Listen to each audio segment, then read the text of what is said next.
여러분, 우리가 매일 하는 약속 있잖아요? 이 약속의 무게에 대해 혹시 얼마나 깊이 생각해 보셨나요? 사실 말 한마디가요, 사회 전체의 신뢰를 쌓기도 하고 또 한순간에 무너뜨리기도 하잖아요. 그래서 오늘은 지금으로부터 무려 400년 전 아주 혼란스러웠던 시대에 쓰인 한 문서가 이 약속이라는 것에 대해 어떤 기준을 세웠는지, 그리고 그 오래된 지혜가 오늘날 우리에게는 또 어떤 의미가 있는지 한번 깊이 파고 들어가 보겠습니다.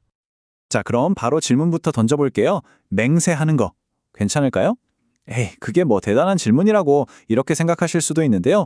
놀랍게도 말이죠. 지금 보면 너무 간단해 보이는 이 질문이 17세기 신학계에서는 정말 어마어마한 논쟁거리, 그러니까 뜨거운 감자였어요. 이 질문 하나에 답을 찾으려고 당대 최고의 신학자들이 얼마나 머리를 싸매고 치열하게 고민했는지 지금부터 그 흥미진진한 여정을 한번 따라가 보겠습니다. 자, 그럼 시간 여행을 한번 떠나보죠. 우리가 가볼 곳은 바로 17세기 영국입니다. 이때 영국은요, 내전 때문에 정말 모든 게 다 흔들리던 그야말로 대혼란의 시대였어요. 사회 전체가 말 그대로 폭풍의 한가운데 있었던 거죠. 그런데 바로 이 혼돈 속에서 무너진 질서를 바로 세우기 위한 하나의 문서가 탄생하게 됩니다. 그게 바로 웨스트민스터 신앙고백서입니다. 이 시기에는요, 그냥 약속 하나 하는 것조차 신학적인 전쟁터나 다름없었어요. 당시 신학자들은 정말 아슬아슬한 줄타기를 해야 했거든요.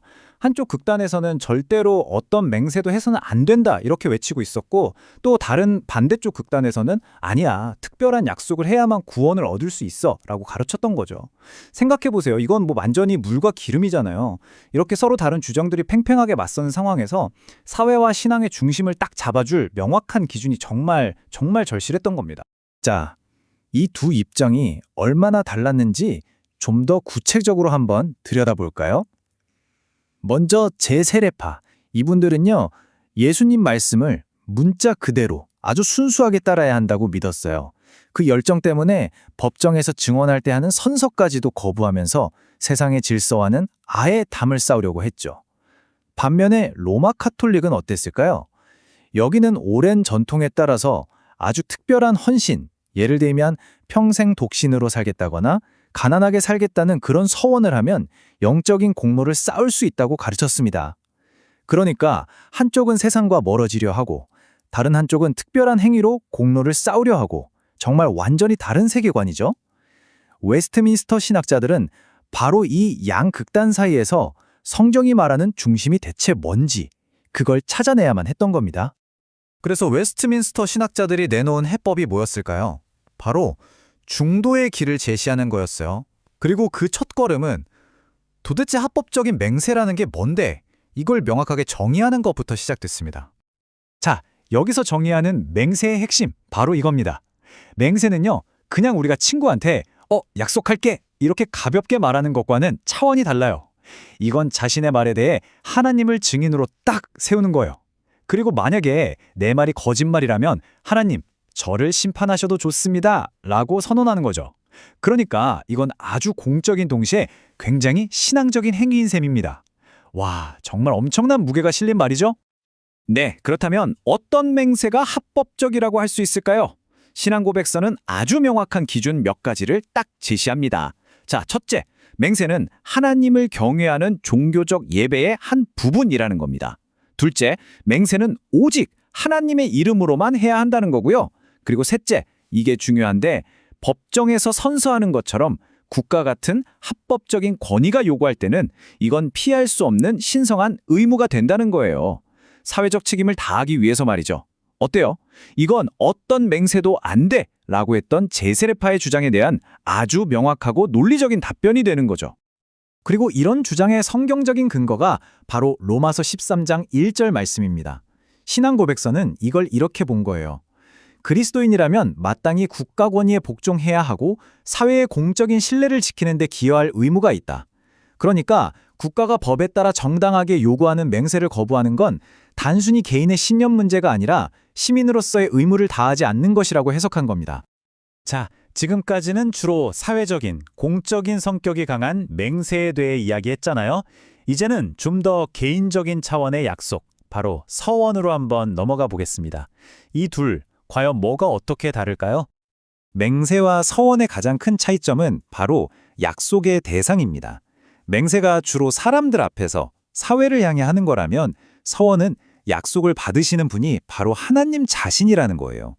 그러니까 이건 내가 어떤 선한 일을 하겠다고 하나님께 직접 자발적으로 드리는 약속이자 신앙적인 결단인 셈이죠. 그런데 바로 이 지점에서 신앙 고백서는 로마 카톨릭의 관점과 아주 분명하게 선을 긋습니다.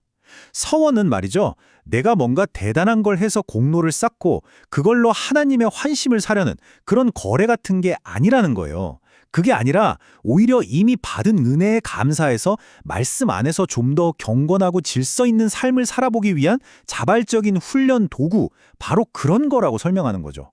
목적 자체가 완전히 다른 겁니다. 그럼 하나님께 드리는 약속이니까 어떤 서원이든 다 괜찮은 거 아닐까 싶으시죠? 그런데 놀랍게도 대답은 아니오입니다. 신앙 고백서는 오히려 어떤 종류의 서원은 아예 금지해야 한다고까지 말해요. 왜냐하면 그래야만 그리스도인의 자유라는 훨씬 더 중요한 가치를 지킬 수 있다고 봤기 때문입니다. 자, 그럼 어떤 서원들이 금지되는지 한번 볼까요? 당연히 하나님의 법, 그러니까 계명을 어기는 내용의 약속은 안 되겠죠. 또 인간의 능력으로는 도저히 지킬 수 없는 걸 약속하는 것도 말이 안 되고요. 그런데 여기서 우리가 정말 주목해야 할 포인트는 바로 마지막 항목입니다. 바로 그리스도인의 자유를 침해하는 서원, 이게 핵심이에요. 네, 이건 사실상 당시 로마 카톨릭의 수로 서원을 정면으로 비판한 겁니다. 평생 독신으로 살겠다, 평생 가난하게 살겠다, 이런 서원들 말이에요. 신앙고백서는 이런 것들이 성경이 모든 신자에게 요구하는 보편적인 의무가 아니라고 봤어요. 오히려 이건 인간이 스스로 만들어낸 굴레가 돼서 하나님이 주신 소중한 자유를 억압하는 결과를 낳을 수 있다고 아주 날카롭게 지적한 거죠. 자, 지금까지 400년 전의 치열한 논쟁을 살펴봤는데요. 그럼 이 오래된 이야기가 21세기를 살아가는 우리에게는 대체 어떤 의미가 있을까요? 이 웨스트민스터 신앙 고백서가 내놓은 이 해법을 보면요. 그 균형 감각이 정말 놀라울 정도로 현대적이에요. 한번 보세요. 한편으로는 합법적인 맹세를 통해 사회적 책임을 다하라, 이렇게 공적인 의무를 강조하죠. 그리고 다른 한편으로는 인간이 만든 덫 같은 서원으로 영적인 자유를 잃지 마라, 이렇게 개인의 자유를 보호해줍니다. 그러니까 정직한 시민으로 사는 것과 자유로운 신자로 사는 것, 이 두 가지 길을 모두 제시해준 셈이죠. 정말 멋지지 않나요? 그리고 이 모든 논의의 궁극적인 목표가 뭔지 아세요? 바로 이 광고판이라는 이미지 하나에 아주 강력하게 담겨 있습니다. 이게 무슨 말이냐면요. 그리스도인은 세상 속에서 살아가는 하나님의 광고판이 되어야 한다는 거예요. 우리의 정직한 말, 그리고 끝까지 지키는 그 약속을 통해서 보이지 않는 하나님의 신실하심과 그분의 영광을 세상 사람들에게 보여주는 거죠. 결국 우리의 말이 곧 우리의 신앙 고백이 되는 겁니다. 400년 전의 이 깊은 고민은 오늘 우리 각자에게 아주 중요한 질문을 던지고 있습니다. 말의 무게가 점점 가벼워지고 약속이 너무나 쉽게 깨지는 이 시대를 살아가면서 여러분의 말 한마디는 과연 얼마나 큰 무게를 가지고 있나요? 그리고 여러분은 그 말을 통해서 세상에 무엇을 보여주고 계신가요? 한 번쯤 깊이 생각해 볼 문제인 것 같습니다.